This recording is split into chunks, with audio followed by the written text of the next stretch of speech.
Have you ever wondered how families survived brutal snowstorms before central heating, electric blankets, and emergency weather alerts existed?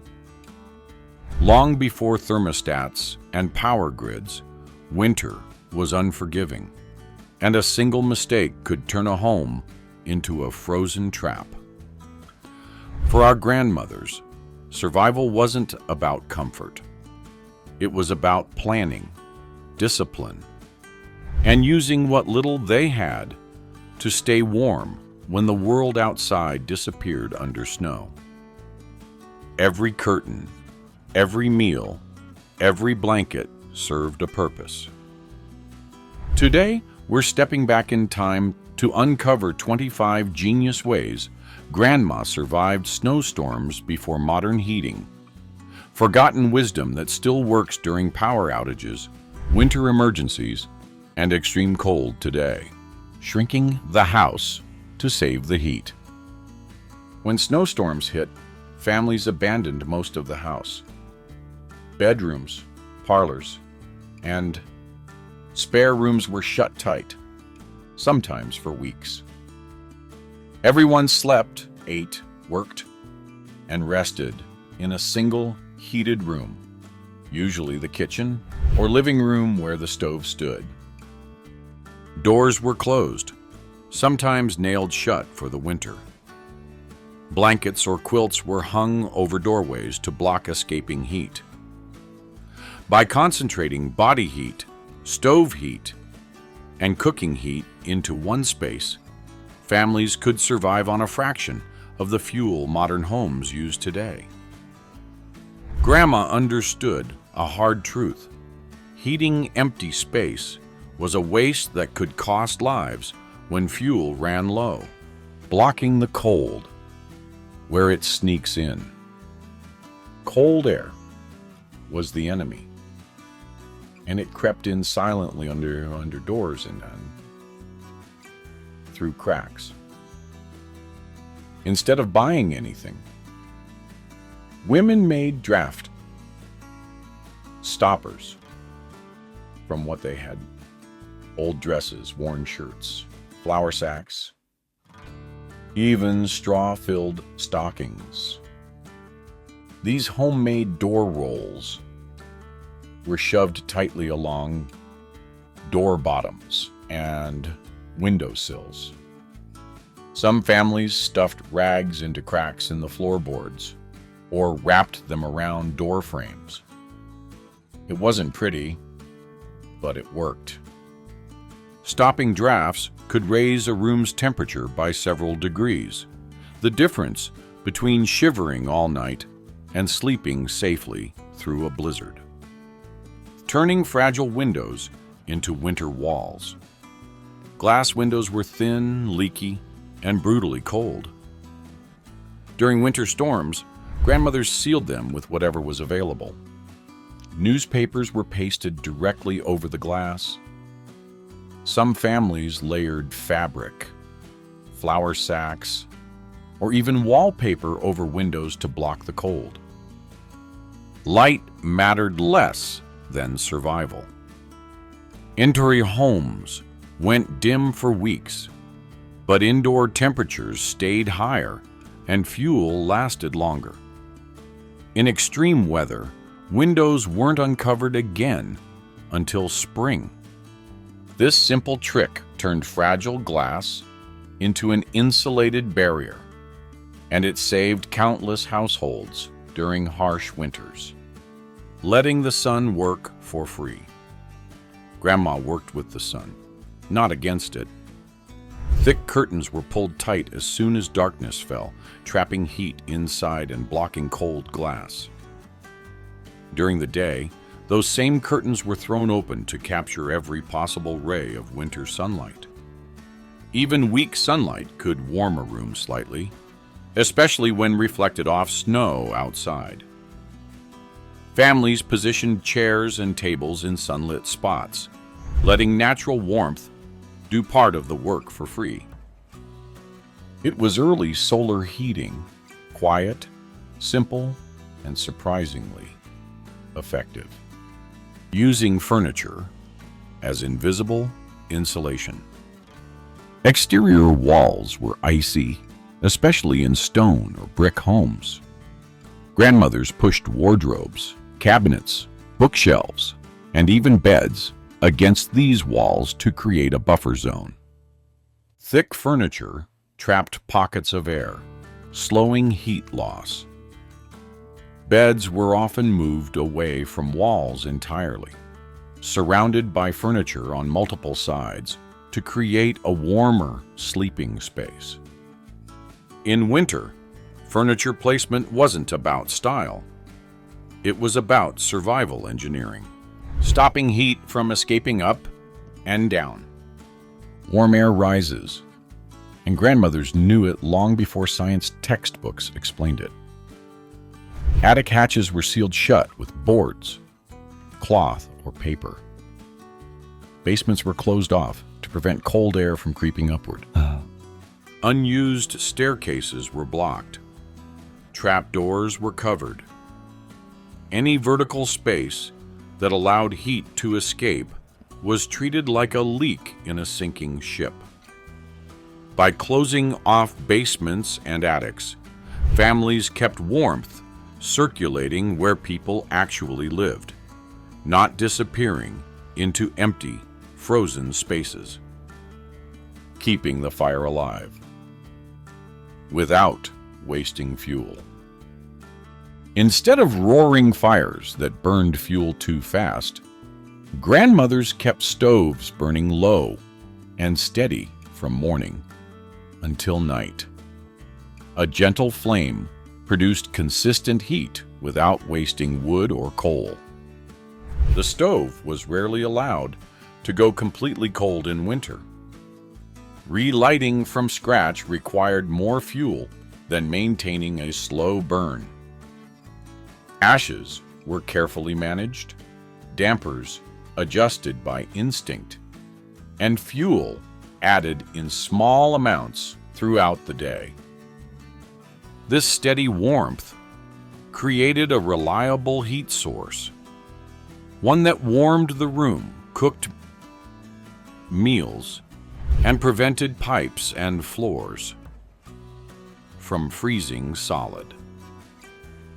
Cooking, one pot that heated the whole room. Big iron pots simmered for hours, sometimes all day. Stews, soups, and beans weren't just cheap meals, they were portable heaters. As they cooked, these heavy pots released steady warmth into the room. Families timed cooking during the coldest hours. Nipwendowing the stove and pot together would raise the temperature noticeably.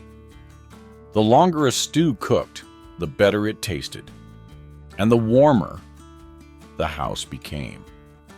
When money was tight, one pot could feed a family for days while heating the room the entire time. Warming the air with simple steam. Dry winter air made cold feel even worse. Grandmothers fixed this by keeping kettles or pots of water gently simmering on the stove. The steam warmed the air and added moisture, making rooms feel noticeably more comfortable. It also helped prevent dry throats, cracked skin, and winter illnesses that thrived in cold, dry homes.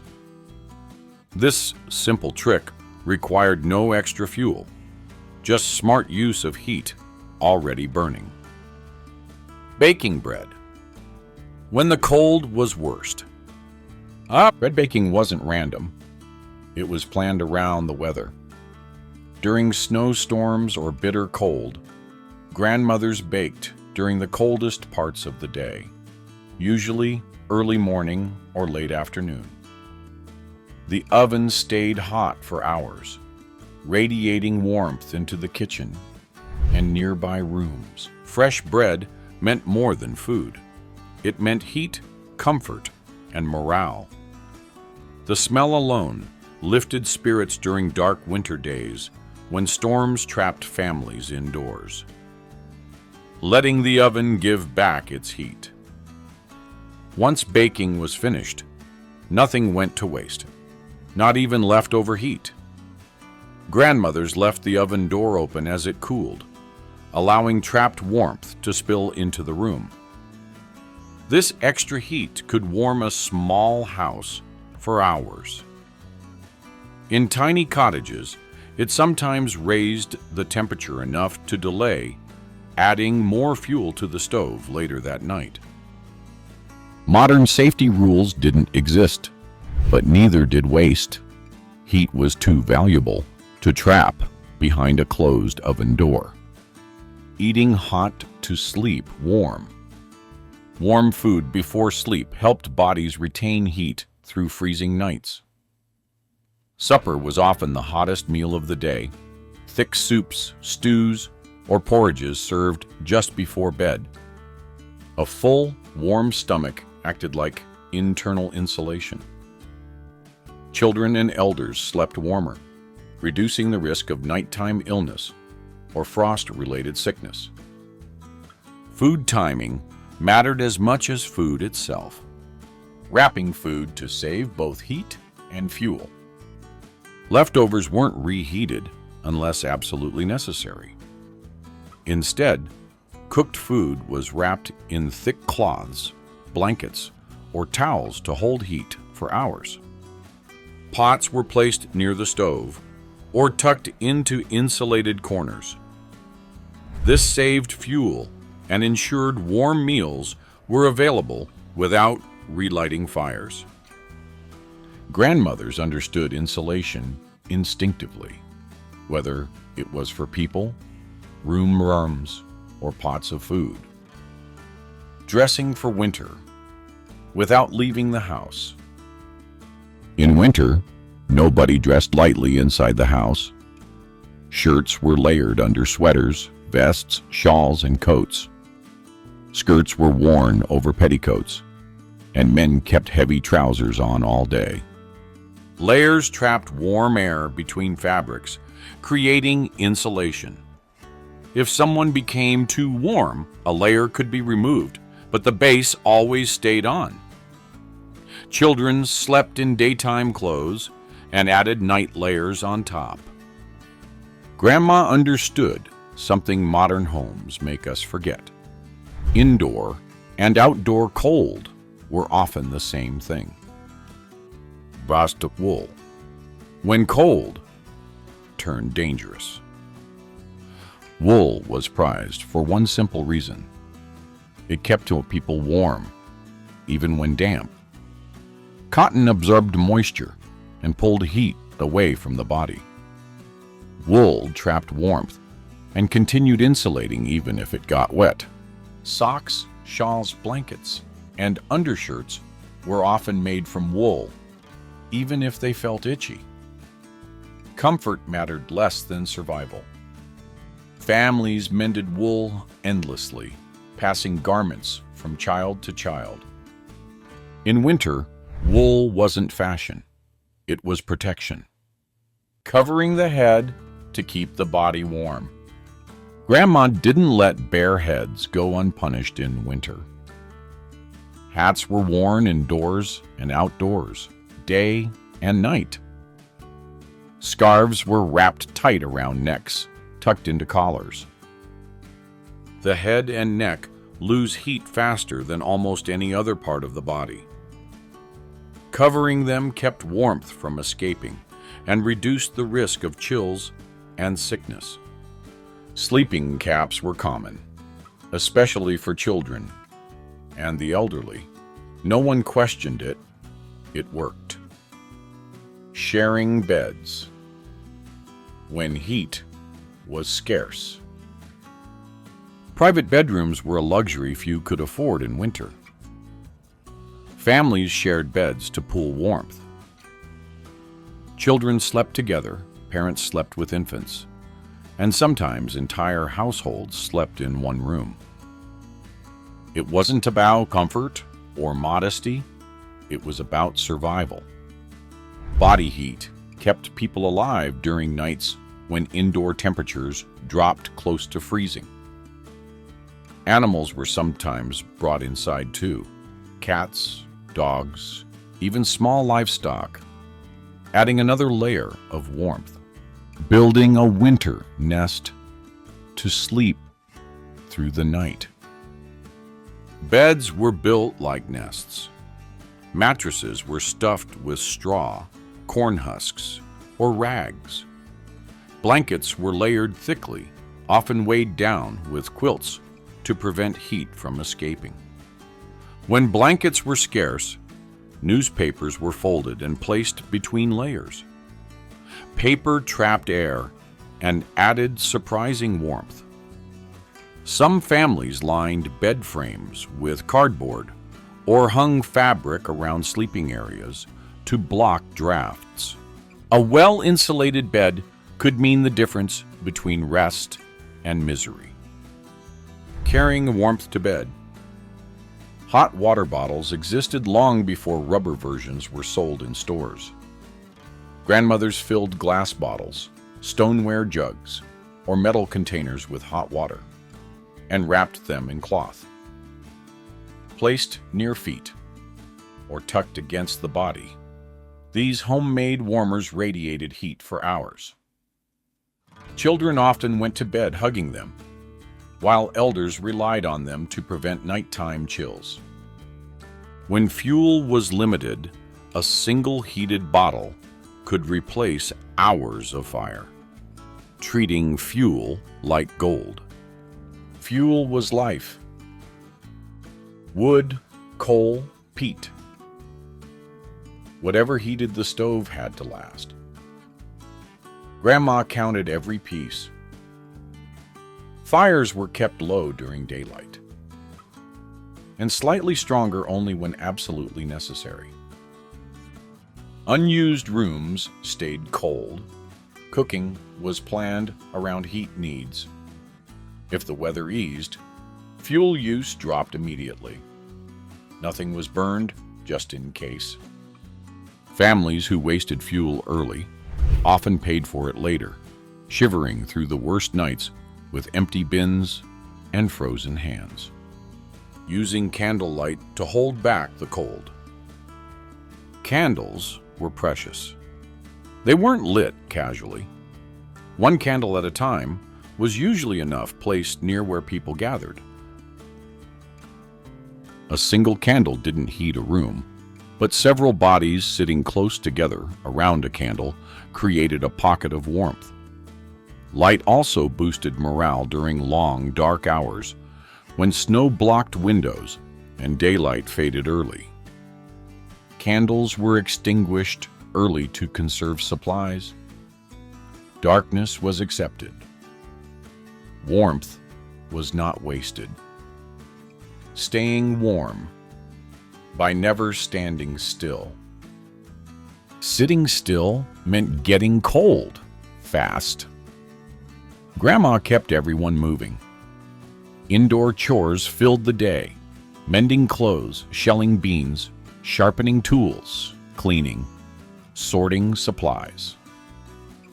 Children were given small tasks to keep them busy and warm.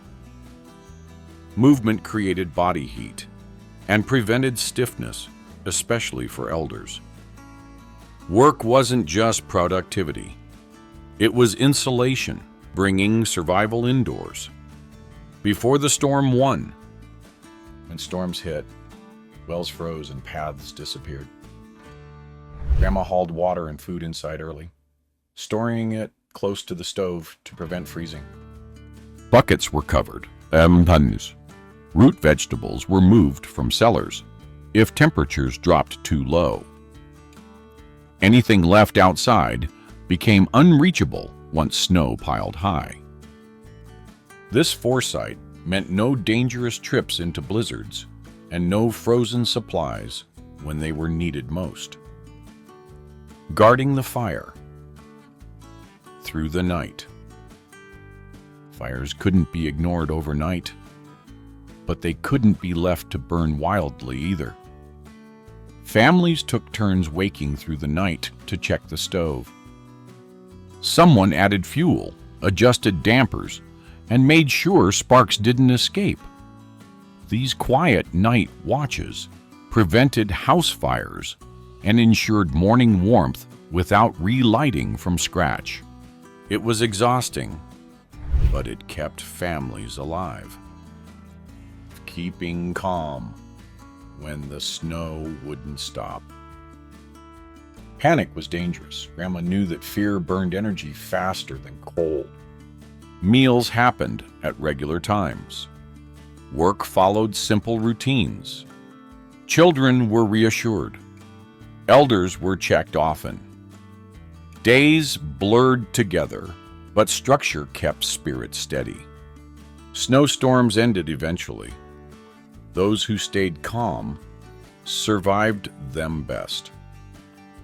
These weren't old-fashioned habits or folk traditions. They were hard-earned survival skills.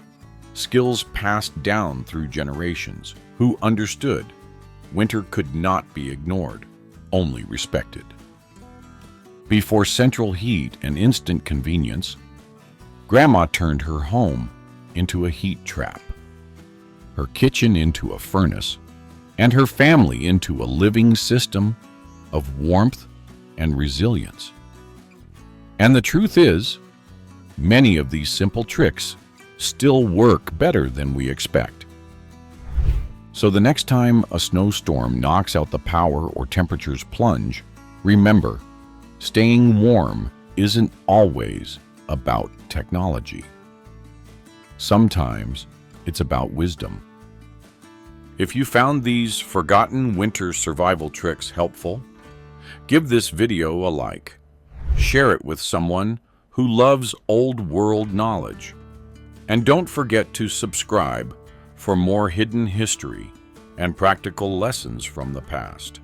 Stay warm, stay prepared, and thanks for watching.